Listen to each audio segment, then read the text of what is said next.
ప్రతిఫలం ఆశించని వాడు మన ప్రభువు. మేలు చేసేవాడు దేవుడు, సమాధానం ఇచ్చేవాడు దేవుడు. నువ్వు అవకాశం ఇవ్వకపోయినా బతిమిలాడేవాడు దేవుడు. జోక్యం చేసుకుంటాడు.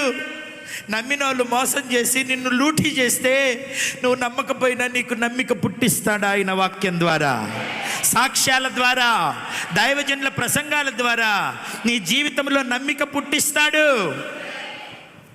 నమ్మకమైన దేవుడవైనా నీవే చాలు యేసయ్యా. నమ్మకమైన దేవుడవైనా నీవే చాలు యేసయ్యా. నేనేమయ్యున్నా, ఏ స్థితిలో ఉన్నా, నేనేమయ్యున్నా, ఏ స్థితిలో ఉన్నా, ఇంకేమి కోరుకోనయ్యా. పడాలి. ఇంకేమి కోరుకోనయ్యా.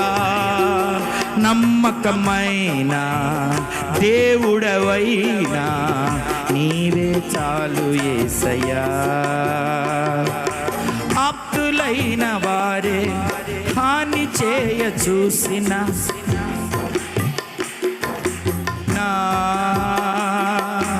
ఆప్తులైన వారే హాని చేయ చూసిన మిత్రులే నిలువకుండినా, న్యాయము చేసే నీవు నాకుంటే, న్యాయము చేసే నీవు నాకుంటే చాలు యేసయ్యా, చాలు యేసయ్యా. నమ్మకమైన దేవుడవైనా నీవే చాలు యేసయ్యా.